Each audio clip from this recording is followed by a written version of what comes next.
الحمد لله نحمده ونستعينه ونستغفره ونؤمن به ونتوكل عليه ونعوذ بالله من شرور أنفسنا ومن سيئات أعمالنا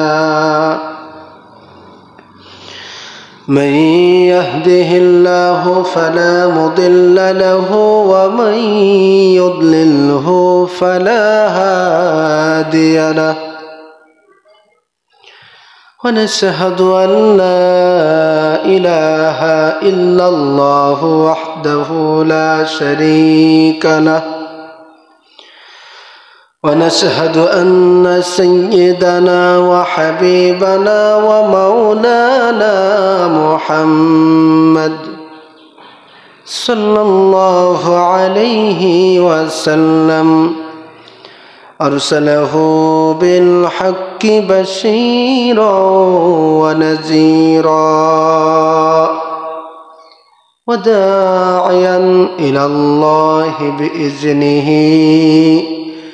وسراجا منيرا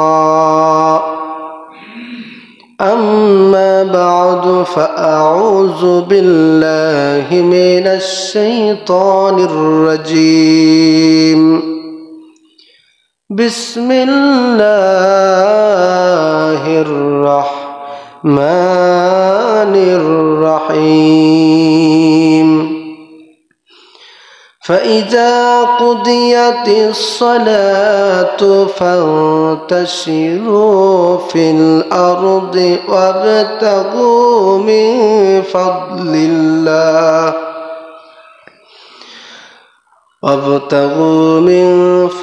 الله واذكروا الله كثيرا لعلكم تفلحون وقال تعالى وجعلنا الليل لباسا وجعلنا النهار معاشا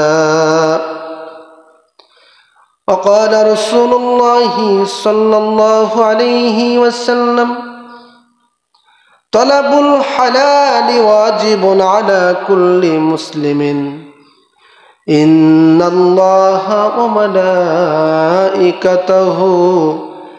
يصلون على النبي يا أيها الذين آمنوا صلوا عليه وسلموا تسليما اللهم صل على مولانا محمد وعلى علي سيدنا مولانا আরেকটু জবান খুলে আওয়াজ দিয়ে আল্লাহুম্মা সাল্লি আলা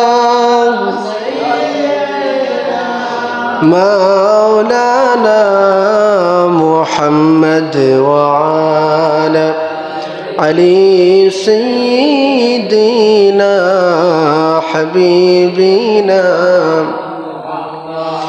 هو الحبيب الذي ترجى شفاعته لكل هول من الأهوال مقتحمي اللهم صل على مولانا محمد وعلى علي سيدنا رسولنا لا إله إلا الله لا إله إلا الله جري لا إله إلا الله لا إله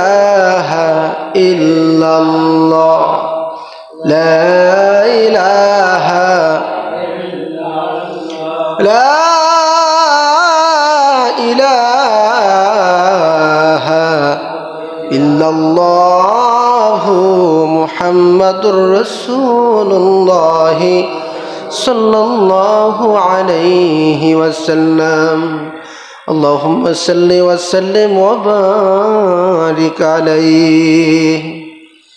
মুআজ্জাজ মুহতারাম, অত্র মসজিদের দিনদার ইমানদার সম্মানিত মুসল্লিয়ান ইকরাম, সকলের প্রতি আবারও অন্তরস্থল থেকে সালাম। আসসালামু আলাইকুম ওয়া রাহমাতুল্লাহ। আমরা সর্বপ্রথম সেই আল্লাহ সুবহানাহু ওয়া তাআলার দরবারে লাখো কোটি শুকরিয়া আদায় করি যে মহান রব্বুল আলামিন আমাদেরকে সুস্থ শরীর দান করে পবিত্র জুমার নামাজ আদায়ের জন্য আল্লাহর ঘর মসজিদে সকলের আগে ভাগে এসে বসার তৌফিক দান করেছেন। খুশি হয়ে সকলেই বলি আলহামদুলিল্লাহ। আরও লক্ষ কোটি দরুদ ও সালাম প্রেরণ করছি আমাদের সেই প্রাণ প্রিয় আখিরি নবী পাকের শানে, যে নবী যে রাসূল পরকালে হাসরের ময়দানে আপনার আমার জন্য শাফাত করবেন, সেই মহান নবীর প্রতি প্রাণ ভরা দরুদ ও সালাম উচ্চ আওয়াজ দিয়ে সকলেই বলছি সাল্লাল্লাহু আলাইহি ওয়াসাল্লাম। হাজিরিন, আজ পবিত্র মাহে জিলকদ মাসের প্রথম জুমা।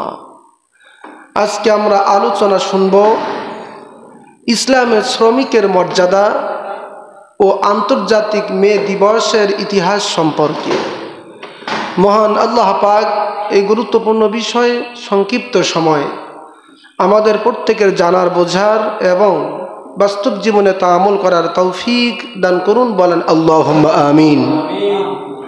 হাজিরিন, আজ 2রা মে, গতকাল ছিল 1লা মে, ঠিক কিনা?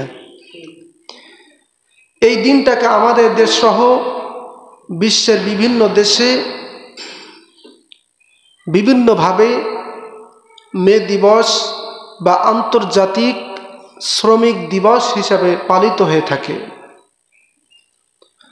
এবং এই দিবসটাকে যথাযথ মূল্যায়ন করে প্রত্যেক দেশে আন্তর্জাতিক পর্যায়ের সরকারি জাতীয়ভাবে ছুটিরও ঘোষণা হয়ে থাকে। কিন্তু এই দিনটাকে এত গুরুত্ব কেন দেওয়া হয়েছে, এর পিছনে রহস্য কি, কারণটা কি, সেটা আমাদের অনেকেরই অজানা, ঠিক কিনা বলেন? ইতিহাস থেকে আমরা যা জেনেছি তা হলো আন্তর্জাতিক শ্রমিক দিবস বা মে দিবস এর সূচনা হওয়ার কারণ হলো আগেকার যুগের শ্রমিকদের দৈনিক 10 থেকে 12 ঘন্টা কাজ করতে হতো। কত ঘন্টা? 10 থেকে 12 ঘন্টা, অর্থাৎ সকাল থেকে একেবারে সন্ধ্যা পর্যন্ত বা তার চেয়েও বেশি সময় কাজ করতে হতো। এভাবে সপ্তাহে 6 দিন পরিপূর্ণ কাজ করতে হতো। তবে দুঃখের বিষয় হলো সপ্তাহে 6 দিন আবার এদিক প্রতিদিন 10 থেকে 12 ঘন্টা শ্রম দেওয়ার পরে, কাজকর্ম করার পরে শ্রমিকের যে একটা ন্যায্য অধিকার, বেতন ভাতা, সেটা তারা ন্যায্যভাবে তাদের হক তারা পেত না, বরং শ্রমিকদের ওপরে বৈষম্য করা হতো। শ্রমিকদের ছোট মনে করা হতো, তুচ্ছ তাচ্ছিল্য মনে করা হতো। যে কারণে এই তুচ্ছ তাচ্ছিল্যের মাঝে দিন কাটতে কাটতে যখন শ্রমিক ভাইরা তারা যখন জাগ্রত হলো, তখন আগস্ট স্পেস বলেছিলেন, তার ডাকে, তার মাধ্যমে, তার নেতৃত্বে 1886 সালে 1লা মে যুক্তরাষ্ট্রের শিকাগো শহরে একদল শ্রমিক আন্দোলন শুরু করে। বলেন সুবহানাল্লাহ। তাদের কথা ছিল এমন যে দৈনিক 10 থেকে 12 ঘন্টা নয়, বরং শ্রমিকরাও মানুষ, ঠিক কিনা? তাদেরও শরীরের কষ্ট আছে। শ্রমিকরা দৈনিক 8 ঘন্টা কাজ করবে। কত ঘন্টা? 8 ঘন্টা কাজ করবে এবং এভাবে করে মাস শেষে তাদের ন্যায্য অধিকার, বেতন ভাতাও পরিশোধ করতে হবে। কিন্তু তাদের এই দাবি সহজে মালিক পক্ষ কারখানা পক্ষ তারা মেনে নেয়, যে কারণে শ্রমিক ভাইরা তারা রাজপথে আন্দোলন করতে বাধ্য হয়েছিল। রাজপথে যখন আন্দোলন হয় তখন আমরা দেখি বিভিন্নভাবে পুলিশ তাদেরকে নিরাপত্তা দেওয়ার জন্য হোক আর বাধা দেওয়ার জন্য হোক, পুলিশ তাদের সর্বক্ষণ তাদের দৃষ্টিতে রাখে যাতে কোনো ক্ষতি না হয়ে যায়, ঠিক কি না? শ্রমিক ভাইরা তারা তাদের দাবি আদায়ের জন্য রাজপথে আন্দোলন করতেছেন। এমন এই মুহূর্তে হঠাৎ করে একটা বোমা বিস্ফোরণ হয়ে গেল, যেই বোমা বিস্ফোরণের কারণে একজন পুলিশ সদস্য নিহত হয়েছিল। পুলিশ যখন নিহত হয়ে গেল তখন বাকি পুলিশ যারা, তারা তো আর স্বাভাবিক থাকতে পারে না, ঠিক কিনা? তারাও পরিস্থিতি সামাল দেওয়ার জন্য অতর্কিতভাবে নিরস্ত্র শ্রমিকদের ওপরে গুলি চালালো, যার অভিজ্ঞতা আমাদের বাংলাদেশে আমরা বিভিন্নভাবে বাস্তবে দেখেছি, ঠিক কিনা? তো ওই দিন যখন পুলিশ বাহিনী ওই সমস্ত গরিব অসহায় শ্রমিকদের ওপরে গুলি চালালো, তাদের গুলির আঘাতে এক এক করে 11 জন ভাই শহীদ হয়েছিলেন। এই শহীদ যখন হয়ে গেল, পরবর্তীতে পুলিশ আন্দোলনরত শ্রমিকদের পক্ষ থেকে 8 জন ভাইকে তারা গ্রেপ্তার করলো এবং পরবর্তীতে অন্যায়ভাবে বিচার করে এই 8 জনের থেকে 6 জনকে তারা প্রকাশ্যে তারা ফাঁসির কাস্টে ঝুরালো, জোরে কর নাউজুবিল্লাহ। আর একজন এই দৃশ্য বুঝতে পেরে কারাগারের ভিতরেই তিনি নিজেই আত্মহত্যা করলেন, আর বাকি একজনকে অন্যায়ভাবে তাকে 15 বছর যাবজ্জীবন 15 বছর জেল তাকে ডেকে দেওয়া হলো। কিন্তু ইতিহাস থেকে আমরা জানি যে যতই অন্যায় অবিচার করুক না কেন এক সময় তার পতন হবেই, এটা সুনিশ্চিত, ঠিক কিনা বলেন? সময়ের পরিবর্তিতে যখন অন্য সরকার চলে আসলো 1893 সালে, ইলিয়ান গভর্নর যখন চলে আসলো, তখন এই পূর্বের এই শ্রমিকদের আন্দোলনের বিচার আবার নূতনভাবে শুরু করলো। নূতনভাবে শুরু করে দেখা গেল যে শ্রমিকদের কোনো অন্যায় নাই, তাদের দাবি ন্যায্য ছিল যে দৈনিক 8 ঘন্টা ডিউটি করবে এবং মাস শেষে তাদের ন্যায্য পাওনা, তাদের বেতন পরিশোধ করতে হবে, এটা তাদের অধিকার, এটা তাদের হক। এটা যখন বুঝতে পারলো পরবর্তী গভর্নর, তখন ওই যে আগে যাদেরকে ফাঁসির কাস্টে ঝুলানো হয়েছে তাদেরকে 8 জনকে একেবারে নিরপরাধ প্রমাণ করে দিল। এবং যে সমস্ত পুলিশ বাহিনীর মাধ্যমে এই যে হত্যা হয়েছিল 11 জন ভাই শ্রমিক ভাই যে গুলির আঘাতে শহীদ হয়েছিলেন, ওই পুলিশ বাহিনীদেরকে অপরাধী করা হলো। ঠিক এভাবে কালের পরিবর্তিতে বর্তমান সময়ে সেই ভাইদের, শ্রমিকদের রক্তকে, শ্রমিকদের শহীদটাকে স্মরণ করার জন্য আমাদের দেশসহ বিশ্বের বিভিন্ন দেশে আন্তর্জাতিক শ্রমিক দিবস বা 1 মে দিবস হিসাবে উদযাপন হয়ে থাকে। বলেন আলহামদুলিল্লাহ। এটা হচ্ছে আন্তর্জাতিক মে দিবস বা আন্তর্জাতিক শ্রমিক দিবসের সংক্ষিপ্ত ইতিহাস। প্রিয় সুধী আমার, তাহলে এই ঘটনা থেকে বোঝা যায় এটাই, অনেক সময় সহজে আদায় হয় না, বরং শক্ত হয়ে আন্দোলনের মাধ্যমে অধিকার বুঝে নিতে হয়, ঠিক কিনা বলেন? আর এই অধিকারটা শুধু এই জামানায় নয়, বরং 1500 বছর আগে, 1450 বছর আগে আমাদের সুমহান ইসলাম শ্রমিকদের সর্বোচ্চ অধিকার নিশ্চিত করেছেন। বলেন সুবহানাল্লাহ। আমরা কোরআন এবং সুন্নাহ, হাদিস এবং ইতিহাস থেকে আমরা পর্যালোচনা করে গবেষণা করে যেটা পাই সেটি হলো ইসলাম শ্রম এবং শ্রমিকের ব্যাপারে সর্বোচ্চ মর্যাদা দিয়েছেন। কি দিয়েছেন? সর্বোচ্চ মর্যাদা দিয়েছেন। ইসলাম বলে ফরজ ইবাদতের পর মানুষের জন্য হালাল রিজিক অন্বেষণ করা, তালাশ করা, এটাও আরেকটি ফরজ। বলেন সুবহানাল্লাহ। এবং এ ব্যাপারে আল্লাহ পাক সরাসরি কোরআন কারীমের মধ্যে আয়াতে কারিমাও নাজিল করেছেন। সুবহানাল্লাহ। আল্লাহ পাক বলেন فإذا قضيت الصلاة فانتشروا في الأرض وابتغوا من فضل الله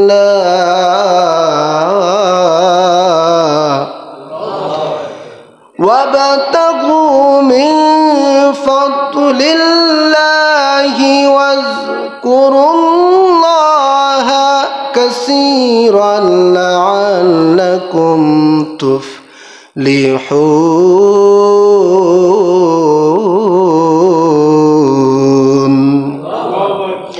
আল্লাহ তাআলা বলেন ফাইদা কুদিয়াতিস সালাতু ফান্তাশিরু ফিল আরদি আল্লাহ পাক বলেন বান্দারে তুমি নামাজ সমাপ্ত করার পরে জমিনের মধ্যে ছড়িয়ে পড়ো অবতাগু মিন ফাদলিল্লাহ এবং অন্বেষণ করো খোঁজাখুঁজি করো কোথায় আমার অনুগ্রহে তোমার রিজিক আমি আল্লাহ পাক দান করেছি সুবহানাল্লাহ তোমার রিজিক কোথায় রয়েছে নামাজের পরে নামাজ যখন সমাপ্ত হয়ে যাবে তুমি খুঁজতে থাকবে অন্বেষণ করতে থাকবে শ্রম দিবে তুমি তালাশ করতে থাকবে বলেন সুবহানাল্লাহ ওয়াজকুরুল্লাহ কাসীরান লাআল্লাকুম তুফলিহুন এবং রিজিক অন্বেষণ করবে তার মাঝে আমি আল্লাহ পাকের অধিক স্মরণ করবে জিকির করবে যাতে তুমি সফল কাম হয়ে যাও সুবহানাল্লাহ প্রিয় বাবাজিরা আমার তাহলে নামাজ সমাপ্ত করে জীবিকা অন্বেষণ করা শ্রম দেওয়া কাজ কর্ম করা জোরে বলুন এই নির্দেশ কার আল্লাহ পাকের নির্দেশ অন্য আয়াতের মধ্যে আল্লাহ পাক বলেন ওয়াজআলনাল লাইলা লিবাসা ওয়াজআলনান নাহারা মাআশা বান্দারে আমি আল্লাহ রাব্বুল আলামিন তোমার জন্য রাত্রকে করেছি আবরণ রাত্রকে করেছি আনন্দের জন্য রাত্রকে করেছি তুমি বিশ্রামের জন্য আরামদায়ক আমি আল্লাহ পাক করেছি ওয়াজআলনান নাহারা মাআশা আর দিনকে করেছি তোমার উপার্জনের সময় হিসাবে সুবহানাল্লাহ দিনের বেলা তুমি কাজকর্ম করবে ক্লান্ত হয়ে যাবে কষ্ট হয়ে যাবে রাত্রে বেলা তুমি ঘুমাবে বিশ্রাম করবে পূর্ণ শক্তি আমি আল্লাহ পাক তোমার ভিতরে আবার দান করব যাতে পরের দিনে তুমি পূর্ণ শক্তি নিয়ে কাজের মধ্যে ঝাঁপিয়ে পড়তে পারো সুবহানাল্লাহ এজন্য হাদিসের মধ্যে এসেছে আল্লাহর হাবিব বলেন তলাবু কাসবিল হালালি ফরিদাতুন বাদাল ফরিদাহ ফরজ ইবাদতের পরে হালাল খাদ্য উপার্জন করা হালাল ভাবে কাজকর্ম করা হালাল ভাবে কাজের মধ্যে লিপ্ত হয়ে যাওয়াটাও এটাও আল্লাহ পাকের পক্ষ থেকে আরেকটি ফরজ সুবহানাল্লাহ তাহলে নামাজ যেমন ফরজ ঠিক অনুরূপভাবে রিজিক অন্বেষণ করা শ্রম দেওয়া খাটাখাটি করা কাজকর্ম করা নবীজির হাদিস মোতাবেক এবং আল্লাহর কোরআন অনুযায়ী সেটাও আরেকটি ফরজ ইবাদত বলেন সুবহানাল্লাহ তাহলে কাজের কি গুরুত্ব আছে না নেই শ্রম দেওয়ার গুরুত্ব আছে না নেই এত গুরুত্ব আল্লাহর হাবিবের আরেকটি হাদিস এসেছে মিরকাতুল মাফাতিহের মধ্যে হাদিস এসেছে নবীজি আমার বলেন তলাবুল হালালি ওয়াজিবুন আলা কুল্লি মুসলিমিন হালাল খাদ্য উপার্জন করা প্রত্যেক মুসলমানের উপরে আল্লাহ পাক ওয়াজিব করে দিয়েছেন সুবহানাল্লাহ তোমাকে সৃষ্টি করা হয়েছে তোমার খাদ্যের প্রয়োজন তোমার রিজিকের প্রয়োজন তোমার রিজিক তো আমি আল্লাহ পাক তোমার মুখের মধ্যে ঢেলে দিব না বরং তোমার রিজিক তুমি নিজেই তালাশ করে বাহির করে নিজেই ভক্ষণ করো সুবহানাল্লাহ আর এই যে তালাশ করাটা এটা যেন হারাম ভাবে না হয়ে যায় এটা যদি হালাল ভাবে হয় তাহলে তোমার প্রত্যেকটা রিজিকের মধ্যে আমি আল্লাহ পাক অসংখ্য বরকত রহমত নাজিল করে দেই সুবহানাল্লাহ এজন্য খেটে খাওয়া শ্রম করে খাওয়া কাজকর্ম করে খাওয়ার মর্যাদা অনেক বেশি নবীজি আবার বলেছেন সুনান ইবনে মাজাহ শরীফের হাদিস মা কাসাবার রাজুলু কাসবান আতয়াবু মিন আমালি ইয়াদিহি আল্লাহর হাবিব বলেন নিজের হাতে কষ্ট করে কাজকর্ম করে উপার্জন করাটা হালালভাবে এটা সবচেয়ে সর্বোত্তম আমল সুবহানাল্লাহ নিজের হাতে কাজকর্ম করে খাওয়াটা এটা একটা গুরুত্বপূর্ণ, একটা মর্যাদাপূর্ণ আমল। বলেন সুবহানাল্লাহ। আল্লাহর হাবিব তারপরে বলেন, ওয়ামা আনফাকা রাজুলু আলা নাফসিহি ওয়া আহলিহি ওয়া ওয়ালাদিহি ওয়া খাদিমিহি ফাহুয়া সাদাকা। নবীজি আমার বলেন, আমার উম্মতের, আরে তুমি যে কাজ কষ্ট করে প্রখর রোদে, প্রচণ্ড রোদে তুমি কাজ করেছো, তুমি মাটির কাজ করেছো, তুমি ভ্যান চালিয়েছো, রিক্সা চালিয়েছো, তুমি বিভিন্নভাবে রাজমিস্ত্রি কাজ করেছো, হালালভাবে যত পথ রয়েছে তুমি কাজকর্ম করে তুমি তোমার পরিবারের জন্য ব্যয় করেছো। আমি নবীজি বলে দিলাম, আলা নাফসিহি ওয়া আহলিহি ওয়া ওয়ালাদিহি ওয়া খাদামিহি ওয়া খাদিমিহি, তুমি যে তোমার পরিবারের জন্য হালাল উপার্জন করে কাজকর্ম করে খাওয়াইছো, এটা বৃথা যায় নাই, বরং প্রত্যেকটি পয়সা, প্রত্যেকটি টাকা ফাহুয়া সাদাকা, আল্লাহ রাব্বুল আলামিন তোমার আমল নামায় সদকা হিসাবে দান করেছেন। সুবহানাল্লাহ। তাহলে উপার্জন করলাম এবং সেটা সাধারণভাবে আমার পরিবারের জন্য, আমার সন্তানদের জন্য, আমার খাদেম যারা তাদের জন্য ব্যয় করলাম। নবীজি বলছেন সেটা সাধারণ ব্যয় হয় নাই, বরং মসজিদ মাদ্রাসায় দান করলে যেমন সদকা হয়, মানুষদেরকে দান করলে যেমন সদকা হয়, নিজের পরিবারে হালাল খাদ্য হালালভাবে উপার্জন করে খাওয়ানোর কারণেই সেটাও সদকা হিসেবে গণ্য হয়ে যায়। সুবহানাল্লাহ। এক সাহাবী প্রশ্ন করে বললেন, কিলা ইয়া রাসূলুল্লাহ সাল্লাল্লাহু আলাইহি সাল্লাম, আইয়ুল কাসবি আতয়াবু, ইয়া রাসূলুল্লাহ ইয়া হাবিবাল্লাহ, সবচেয়ে কোন উপার্জনটা সবচেয়ে উত্তম? নবীজি আমার বলেন, সাহাবীরে শোনো শোনো, নিজে কষ্ট করে শ্রম দিয়ে হালালভাবে যেটা উপার্জন করা হয় সেই টাকাটা, সেই উপার্জনটা সবচেয়ে আল্লাহর কাছে উত্তম। সুবহানাল্লাহ। এর জন্য শ্রম যারা দেয়, যারা খাটাখাটি করে, কাজকর্ম করে মানুষের বাড়িতে, তাদের নিচু মন হওয়ার কোনো প্রয়োজন নাই। দুনিয়ার মানুষ নিচু মনে করলেও আল্লাহর কাছে আপনি আমি হব সবচেয়ে মর্যাদাবান। ঠিক কিনা বলেন? নবীজি আমার বলেন, সাহাবীরা শোনো, ওয়া কুল্লু বাই'আন মাবরুরিন, আর হালালভাবে ব্যবসা করাটাও সবচেয়ে উত্তম একটি পন্থা, উত্তম একটি কাজ। তাহলে হাদিস থেকে আমরা বুঝতে পারলাম হালালভাবে উপার্জন করার মাধ্যম একটি উত্তম ব্যবস্থা হলো ব্যবসা করা। ঠিক কি না? কাজকর্ম করা, নিজে কাজ করে খাওয়া, নিজে অন্যের বাড়িতে কাজ করে হালালভাবে উপার্জন করা, এটাও যেমন উত্তম, আবার এই হালাল উপার্জনের ক্ষেত্রে সঠিকভাবে ব্যবসা করাটাও একটা উত্তম পথ। বলেন সুবহানাল্লাহ। একবার রাসূল কারীম সাল্লাল্লাহু আলাইহি সাল্লাম ঈদগাহের দিকে বাইর হলেন। আল্লাহর হাবিব দেখলেন সকালবেলা কিছু মানুষ কিছু জিনিস নিয়ে ক্রয় বিক্রয় করতেছে, কেনা বেচা করতেছে। আল্লাহর হাবিব বললেন, ইয়া মাশারা তুজ্জার, হে ব্যবসায়ীগণ শোনো, এদিকে আসো। আল্লাহর হাবিবের এলান পাওয়ার সঙ্গে সঙ্গে ওই ক্রয় করা এবং বিক্রয় করা উভয় ব্যক্তি নবীজির পাশে চলে আসলেন।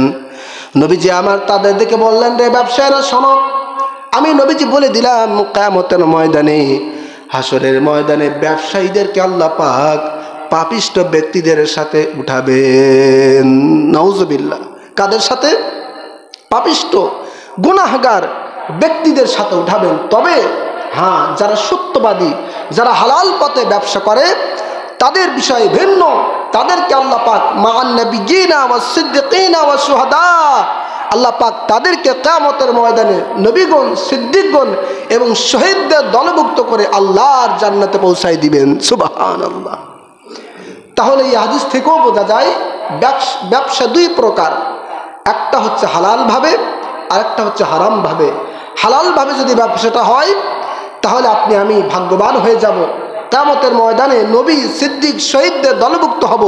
আর ব্যবসাটা যদি হারাম পন্থায় হয়, সুদ, ঘুষ, এরপরে বিভিন্নভাবে অন্যায় অপরাধের মাধ্যমে যদি ব্যবসা সংগঠিত হয়, মিথ্যা কথা বলার মাধ্যমে যদি হয়, মানুষকে ঠকিয়ে যদি খাদ্যে ভেজাল দিয়ে ব্যবসা হয়, তাহলে এই ব্যবসা আপনাকে জাহান্নামে নিয়ে যাওয়ার জন্য পথ সহজ করে দিবে। ঠিক কি না? আর ব্যবসাটা যদি একটু সহজভাবে হয়, একটু হালালভাবে হয়, তাহলে এটাই আপনার জান্নাতে যাওয়ার জন্য সহজ হয়ে যাবে। ঠিক কিনা বলেন? প্রিয় বাবাজিরা আমার, তাহলে হালাল উপার্জনের উত্তম মাধ্যম হলো ব্যবসা করা। আর এই ব্যবসা কি একা একা করা যায়? করা যায় নাকি? ছোটোখাটো ব্যবসা যদি হয়, ছোট্ট একটি দোকান, ছোট্ট একটি ব্যবসা, সেটা নিজে নিজে করা যায়। কিন্তু আমাদের দেশ সহ বিশ্বের বিভিন্ন দেশে যে সমস্ত কলকারখানা, গার্মেন্টসগুলো রয়েছে, সেগুলো তো একজন দুইজন নয়, বরং হাজার হাজার শ্রমিকদের সঙ্গে নিয়ে ব্যবসা করতে হয়। ঠিক কিনা বলেন?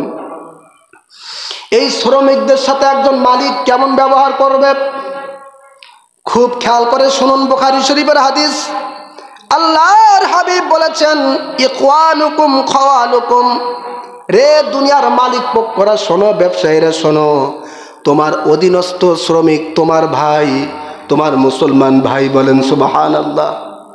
জাআলাহুমুল্লাহু তাহতা আইদিকুম, আল্লাহ রাব্বুল আলামিন তোমার ওই ভাইকে তোমার অধীনস্থ করেছেন, তোমার কর্মচারী করেছেন, তোমার শ্রমিক হিসাবে নির্ধারণ করে দিয়েছেন। শোনো শোনো, বুখারীর বর্ণনা, ফামান কানা আখুহু তাহতা ইয়াদিহি ফালইতইমহু মিম্মা ইয়াকুলু, তুমি যখন খেতে বসবে এবং তুমি যা খাবে, তুমিও তোমার ওই ভাইকে সেই বস্তুটাই তুমি খাওয়াবে। সুবহানাল্লাহ। তুমি মালিক, তোমার অনেক সম্পদ, তোমার অনেক অর্থ, তোমার সব কিছু রয়েছে, ব্যাংক ব্যালেন্স, গাড়ি বাড়ির কোনো অভাব নাই। তবে ইসলামের নির্দেশনা একটি আছে, সেটি হলো তোমার অধীনস্থ দাস দাসী, তোমার শ্রমিক যারা রয়েছে, তাদেরকে তুমি যা খাবে তাদেরকেও তাও খাওয়াবে। বলেন সুবহানাল্লাহ। এটা কি আছে? বর্তমানে আছে? এরপরে নবীজি বলেছেন, ওয়াল ইলবিসহু মিম্মা ইয়ালবিসু, তুমি যা পরবে তোমার শ্রমিকদের তাই পরাবে। ওয়ালা তুকাল্লিফুহুম মা ইয়াগলিবুহুম, এবং শুনে নাও, জেনে নাও, তোমার শ্রমিকদের উপরে তুমি কষ্ট হয় এমন কঠিন কাজ তুমি দেবে না। আর যদি দিয়েও বসো, তাহলে সেই কাজে তুমি মালিক নিজেও সহযোগিতা করবে। সুবহানাল্লাহ। ইসলাম কত সূক্ষ্ম, ইসলাম কত ভালো, ইসলাম কত সুমহান। বলেন সুবহানাল্লাহ। আজকে এই ইসলামের বিধান, বুখারীর এই হাদিস একদিকে, আর দুনিয়ার মানুষ ছোট আরেক দিকে। ঠিক কিনা বলেন? মালিক যারা হয় তারা তো আর জমিনে পা দিয়ে হাঁটে না, বরং পাটা আকাশে দিয়ে হাঁটলেই ভালো হয়, এমন মালিক আছে না নাই? কিছু মালিক তো আছে ভালো, কিন্তু অধিক অংশ রয়েছে যারা শ্রমিকদের মানুষ হিসাবে মানুষই মনে করে না। আছে না নাই? নবীজি বলেছেন, তুমি মালিক, আল্লাহ পাক তোমাকে মালিক বানিয়েছেন, সম্পদ দান করেছেন, এই জন্য তুমি নিজেকে বড় মনে করবে না, আর তোমার অধীনস্থ যারা রয়েছে তাদেরকে ছোট মনে করবে না।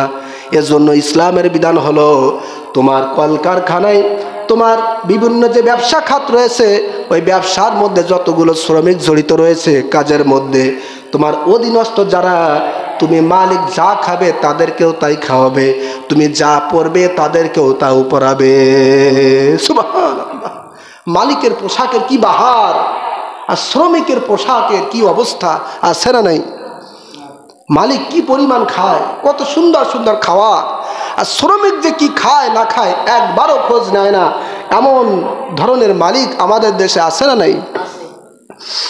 সম্মানিত হাজিরিন, তবে মনে রাখতে হবে, ইসলাম মালিক এবং শ্রমিকের মাঝে কোনো পার্থক্য রাখে নাই।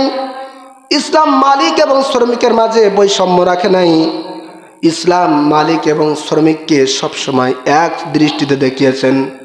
আর এই যে মালিক এবং শ্রমিক পার্থক্য করার মালিক কে? জোরে বলেন। আল্লাহ পাক। আল্লাহ পাক কাউকে ধন সম্পদ দিয়ে বড় বানিয়েছেন, কাউকে সম্পদ না দিয়ে গরিব বানিয়েছেন।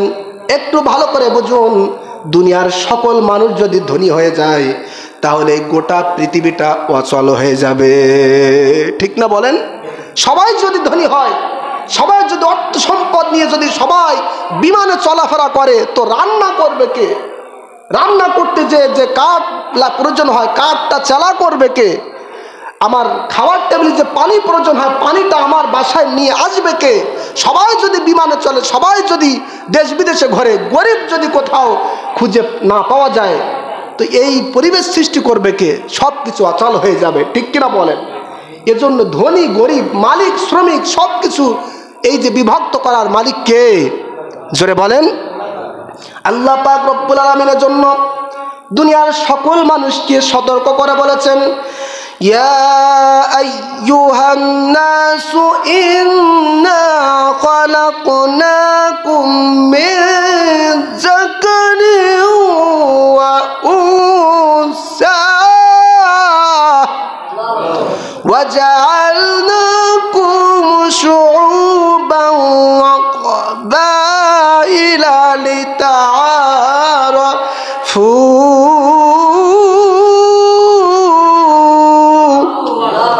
আল্লাহ তাআলা বলেন, ইয়া আইয়ুহান নাস, হে দুনিয়ার মানুষ শোনো। এই শব্দটার ভিতরে আল্লাহ পাক শুধু মুসলমানদেরকে বলে নাই, শুধু ইমানদারদেরকে বলে নাই, শুধু মুত্তাকিদেরকে বলে নাই, বরং এই একটি শব্দ আল্লাহ পাক ব্যবহার করেছেন যার অর্থ দাঁড়ায় দুনিয়ার হিন্দু বৌদ্ধ খ্রিস্টান কাউরা মুসি মুসলমান ইমানদার মুত্তাকি পরহেজগার সকলেই তোমরা শোনো। সুবহানাল্লাহ। ইয়া আইয়ুহান নাস, হে মানব জাতি সবাই শোনো।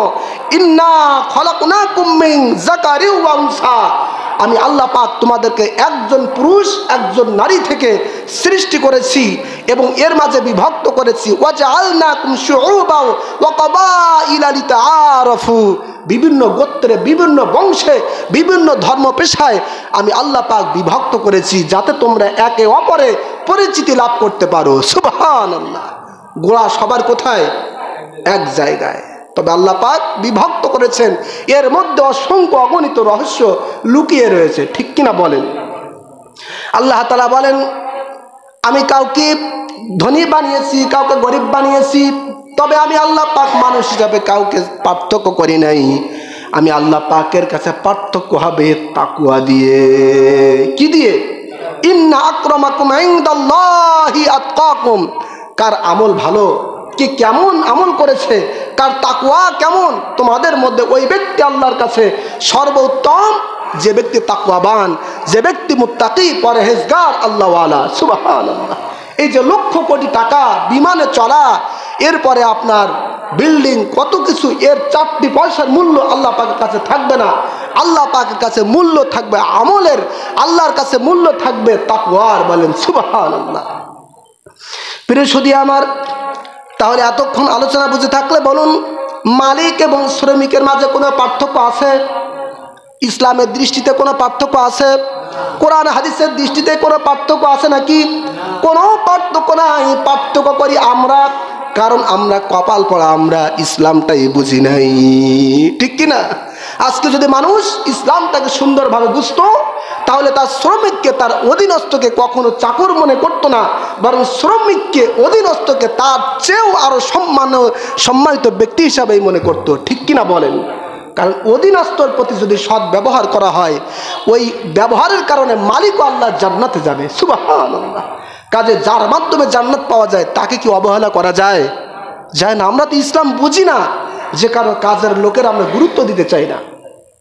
প্রিয় সুধী আমার, আল্লাহর হাবিবের কাছে একজন এসে প্রশ্ন করলেন, ফাকাল ইয়া রাসূলুল্লাহ কাম আফু আনিল খাদেম। ইয়া রাসূলুল্লাহ, ইয়া হাবিবাল্লাহ, আমার অনেক সম্পদ রয়েছে, আমি বড় ব্যবসায়ী, আমার অনেক দাস দাসী রয়েছে, অনেক খাদেম রয়েছে, অনেক অধীনস্থ রয়েছে। ইয়া রাসূলুল্লাহ, ইয়া হাবিবাল্লাহ, আমার খাদেমেরা কাজকর্ম করতে যে অনেক ভুল করে ফেলে, অনেক অন্যায় অপরাধ করে ফেলে, আমার কাজের মধ্যে অনেক ক্ষতিও করে ফেলে। ইয়া রাসূলুল্লাহ, আমার খাদেম যদি আমার কাজ করতে যে কোনো অন্যায় অপরাধ করে ফেলে, আমি তাকে কতবার ক্ষমা করতে পারি? আল্লাহর হাবিব ফাসাবাতা রাসূলুল্লাহ সাল্লাল্লাহু আলাইহি সাল্লাম চুপ থাকলেন, কিছুই বললেন না। সুবহানাল্লাহ। মালিকের ভিতরে যে কি পরিমাণ রাগ, মালিক যে কি বলতে চায় সেটা একটু কালক্ষেপণ করলেন, একটু বোঝার চেষ্টা করলেন, তারপরে উত্তরটা দিলেন। বলেন সুবহানাল্লাহ। অনেক সময় হঠাৎ করে আমরা কি বলে ফেলাই, হুঁশ থাকে না, ঠিক কিনা বলেন? নবীজি একটু সময় নিলেন, যে মালিক তো খুব রাগান্বিত, কি হয়েছে, আরেকটু সময় নিয়ে দেখি কি বলতে চায়। আল্লাহর হাবিব চুপ থাকলেন। সুম্মা ক্বালা ইয়া রাসূলুল্লাহ সাল্লাল্লাহু আলাইহি সাল্লাম কাম আফু আনিল খাদেম। আবার পুনরায় ওই ব্যক্তিটি দাঁড়িয়ে জিজ্ঞেস করে বললেন, ইয়া রাসূলুল্লাহ, ইয়া হাবিবাল্লাহ, আমার শ্রমিক যদি অন্যায় করে অপরাধ করে তাহলে আমি তাকে কতবার ক্ষমা করতে পারি, কতবার তাকে মাফ করে দিতে পারি? আল্লাহর হাবিব এবার পাক জবান মোবারকে নবীজি বলেন, ফাকালা কুল্লা ইয়াউমিন সাবঈনা মাররা। রে আমার সাহাবী শোনো, রে ধনী ব্যবসায়ী শোনো, তোমার শ্রমিক তোমার অধীনস্থ কাজ করতে করতে যদি এক এক করে 70 বার যদি ভুল করে ফেলে, মালিক হিসাবে তুমি 70 বারই তাকে ক্ষমা করে দিবে। সুবহানাল্লাহ, চিল্লায় বলেন আল্লাহু আকবার। এটাই হচ্ছে ইসলাম, এটাই হচ্ছে আদর্শ, এটাই হচ্ছে কোরআন, এটাই হচ্ছে হাদিস। বলেন সুবহানাল্লাহ। এই আদর্শ কি আমাদের ভিতরে আছে বাবা? আছে? আমার অধীনস্থ যিনি কাজ করতে আসেন, একটা ভুল যদি করে ফেলে, সামান্য যদি একটু ক্ষতি করে ফেলে, 70 বার লাগবে না, একবারেই তাকে আপনার বিদায় করতে একবারেই যথেষ্ট। ঠিক কিনা বলেন? আর ইসলাম বলছে যদি তোমার অধীনস্থ, তোমার কর্মচারী, তোমার শ্রমিক যদি ভুল করতে করতে 70 বারও ভুল করে ফেলে, খবরদার তার প্রতি তুমি প্রতিশোধ নিতে যেও না, তাকে তুমি বারবার ক্ষমা করবে, এমনকি 70 বার পর্যন্ত তুমি তাকে ক্ষমা করতেই থাকবে। সুবহানাল্লাহ। একজন মানুষকে যদি বারবার ক্ষমা করা হয়, সেই মানুষ কি নিজের বিবেক ফেরবে না? বলেন, ফেরবে না? কেউ কি কখনো চায় যে মালিকের কাজ করতে যে মালিকের ক্ষতি করি? এই আশা কেউ কি করে? কেউ করে না। কিন্তু কোনো ব্যক্তি যদি দেখে আমার মালিক, আমি তার বাড়িতে কাজ করতে গিয়েছি, আমি এতবার ভুল করেছি, বারবার আমাকে ক্ষমা করতেছে, অবশ্যই ওই ব্যক্তিটা একদিন না একদিন তার বিবেক ফিরে আসবে। দেখবেন তাকে বলা লাগবে না, এমনিতেই সে তার কাজগুলো সম্পূর্ণভাবে সমাধান করবে। ঠিক কিনা বলেন? আরেকটি গুরুত্বপূর্ণ হাদিস আপনাদেরকে শোনাই। আল্লাহর হাবিব বলেন, আতুল আজরা আজরাহু ক্বাবলা আইয়াজিফা আরাকাহু। আল্লাহর হাবিবের সুনান ইবনে মাজাহ শরীফের হাদিস। নবীজি আমার বলেছেন, শ্রমিকের গায়ের ঘাম শুকানোর আগেই তার পাওনা পরিশোধ করে দাও। সুবহানাল্লাহ। শ্রমিক কাজ করতে করতে যে গায়ের যে ঘাম ঝরে, আছে না নাই? এই গায়ের ঘাম ঝরে যাওয়ার আগেই, তার পূর্বেই তার পরিশ্রমিক তার পাওনা তুমি দিয়ে দাও। সুবহানাল্লাহ। আচ্ছা, এই হাদিসটাকেও কি আমরা কি মানতে পারি? আমরা কি মানি? বলেন সত্যিকার আমরা কি হাদিসটাকে আমল করি? করি না। আপনার বাড়িতে মানুষ কাজ করে, দিনের পর দিন হয়ে যায়, ওরে ভাই ওই কাজের টাকাটা আদায় করার জন্য হালকাতাও করতে হয়, আছে না নাই? হালকাতা করে মালিককে মিষ্টি খাওয়ালেই ভালো হয়, বাড়িতে দাওয়াত দিলে আরো ভালো হয়, এমন আছে না নাই?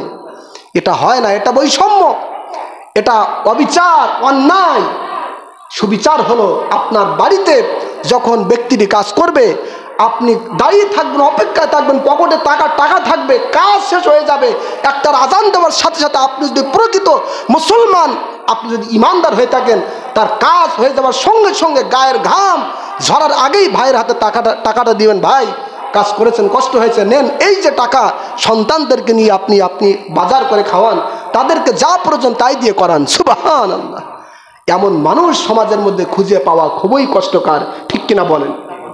শ্রমিকের গায়ের ঘাম শুকিয়ে যাওয়ার আগেই তার মূল্য, তার পারিশ্রমিক পরিশোধ করতে হবে। আজকে আমরা দেখে থাকি এই বর্তমান সময়ে বিভিন্নভাবে যে শ্রম মানুষ দেয়, তার ভিতরে সবচেয়ে ইমামরাই সবচেয়ে বেশি অবহেলিত, আছে না নাই? জোরে বলেন। 5,000 7,000 টাকা বেতন, 3 মাস 4 মাস 5 মাস বেতন বাকি থাকে, আছে না নাই? আমাদের মসজিদটা, আমি আল্লাহ পাকের শুকরিয়া আদায় করি, আমাদের হাজী সাহেব এবং মসজিদ কমিটি অত্যন্ত চেষ্টা করেন যে সঠিক সময় পরিশোধ করার জন্য, কিন্তু বাস্তবতা ভিন্ন।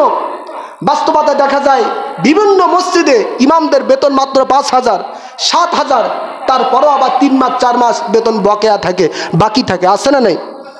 আমরা এই রাষ্ট্র সংস্কারের সাথে সাথে ইমামদের বেতনের সংস্কার চাই কি চাই না? জোরে বলেন, চাই কি চাই না? প্রত্যেক শ্রমিকের গায়ের ঘাম শুকিয়ে যাওয়ার আগেই তার বেতন পরিশোধ করতে হবে। এটা ইসলাম, এটা হাদিস, এটা কোরআন সুন্নাহর নির্দেশ। ঠিক কিনা বলেন? সম্মানিত হাজিরিন, আল্লাহ রাব্বুল আলামিন যেন আমাদের এই সুন্দর সুন্দর সুফলা সুজলা সোনার বাংলাদেশটাকে যেন আল্লাহ পাক অত্যন্ত সুন্দরভাবে বসবাস করার মতো উপযোগী করার তৌফিক দান করেন।